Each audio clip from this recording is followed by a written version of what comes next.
Well, a new week and day 4 of Bengals Training Camp is in the books, and it feels good, it feels fresh, and certainly feels good for Shemar Stewart, who's finally back on the field after inking that rookie deal with the Bengals. Yeah, the way this played out is just strange to me, that it came down to $500,000 in bonus money they're giving him up front as opposed to waiting until December.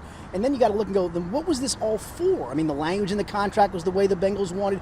I know this was probably a little bit of a save face moment for Shemar's camp of give us something and we'll go ahead and do it. I think I said this on the podcast last week. If he's not in by about this time, I think he'd be lost for his rookie season. But now you've got the first padded practice tomorrow. He'll be able to take part in that. He's only missed now, and now you look back in retrospect, he missed the spring, but he was here, and now he's only missed 3 practices in training camp. Maybe akin to if he sprained his ankle on day 1 and missed a couple of days. So I think bygones are bygones. The one thing I will tell you is, again, there's enough time for him to ramp up for the season, but there's always going to be this if he doesn't pan out of, hey, what might have happened if he just showed up on time. I know he's trying to put it behind him. He hopefully will. He hopefully has. The team got him involved in some things today. He took a good chunk of reps, I thought, for a guy who was just here on day 1 and some of the team stuff. So now it's really, I think for everybody, let's see what can this guy do, coached up, and get the productivity that he really didn't have in college. Shemar Stewart talking after practice, he emphasized that point that you said, put it all behind him now, focus on football. Talked about the heat. He had quite a first day to be out in camp. It was hot again over here for practice, and I want to know your thoughts, Skinny. How would you assess his first day? I know it was only some drills and a couple of 11-on-11s with no pads, but how would you assess day 1 of the Shemar Stewart era? Yeah, and he didn't really answer this in a weird way.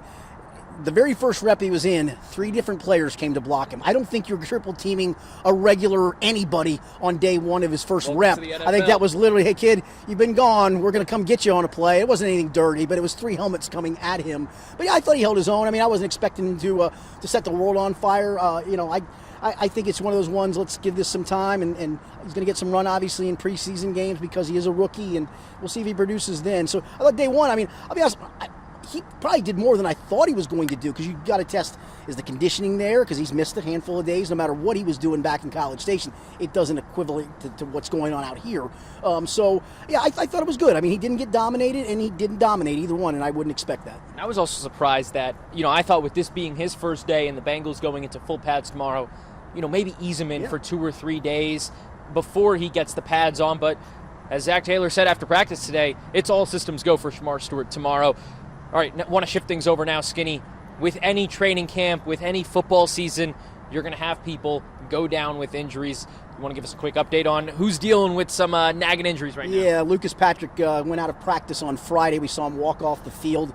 He did not go today. I think Zach said it's going to be maybe a couple more days for him. It's a leg injury. Didn't really specify what that was. Cam Taylor-Britt did not practice today. We watched him on Friday get stretched out during a practice, actually came back in, took a rep, and then came back out. Didn't show any noticeable limp, but they stretched him out for a good long period of time that day. Zach would not disclose what that issue is or how long it would be, but he's out at the moment. And then Marco Wilson, a corner, also out with an undisclosed injury. So actually, for 4 days of camp, it's not been too bad, but we also haven't had the full physicality that we're going to get when the pads go on. Oh, yeah, and that comes on Monday. And with you talking about Cam Taylor-Britt and Marco Wilson out, DJ Ivey, a guy that had been running with the 2s, the 3s over the first 3 days of camp, one of the best players on the field on day 3. Today he got a lot of first-team reps because of those absences. Yeah, and, listen, that's probably a little bit by default to your point of who wasn't out there, but you also, to your point, had a good Friday. So, hey, next man in is DJ Ivey, and good for him. He gets a little bit of a run with the 1s. That means you're going against Jamar Chase, T. Higgins in that group. That can only make you better. Absolutely, and it's not easy. This heat going against a guy like Jamar Chase, T. Higgins doesn't make it easy. Want to go now to a guy that was hurt last year. Now he's back, and now he's starting to kind of ramp things up. Zach Taylor said before the start of camp, someone like Dax Hill might be full participant one day, limited the next. Don't look too far into it, but looks like he's starting to ramp things up now on day 4. Yeah, they'd just been basically getting him on some of the 7-on-7 stuff, not like 6 reps in a row. It'd be a couple of reps, he'd come off the field. But now they've got him back into some of the 11-on-11 stuff, and I think that's good to see. That I asked Zach after practice, is it the plan working out the way you want it to work out? And he said, yeah, you're going to see him, to your point, we'll probably do some extra stuff with him on one day and then maybe take some stuff back. But I think the progress is all you're looking for with him. He's not wearing any brace on his knee or anything like that. So I think you're moving in the right direction with Dax Hill. And to that point, listen, he was playing at a pretty darn high level, only a handful of games last year before he got hurt. And I think they expected some big things from him. Again, everybody's different, right? I mean, Chidobe Awuzie came back from the knee and was really never the same player. Older guy, obviously. For him, for Dax, a younger guy, looks good out there physically. And I think before all said and done, you'll see him slide back into the lineup. All right, the pads go on tomorrow.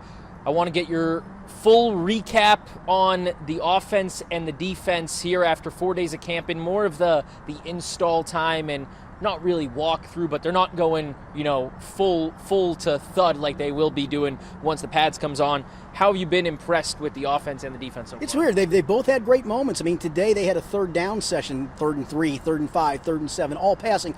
Ball didn't hit the ground with the first team. I mean, they completed every single solitary pass for first downs and looked really sharp. And so then you go, okay, that was against the first team back 7 because it was a 7-on-7 session. Well, that means that they were getting completed against the first team back 7.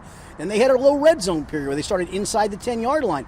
And I thought the defense, that was a full 11-on-11. I thought the defense won that battle. I mean, Joe Burrow had to throw some passes away. Had a pass that was knocked away by DJ Turner on a pass intended for Drew Sample. So then they kind of won that period. So you had the offense win a 7-on-7 period. You had the defense win the 11-on-11 period. And again, I think that's what you want to see. You don't want to see one side dominate. You just don't. Making for a fun summer here as we get closer and closer to the first preseason game. All right, the pads go on tomorrow, Skinny, and we're going to keep having you covered here on local12.com/sports.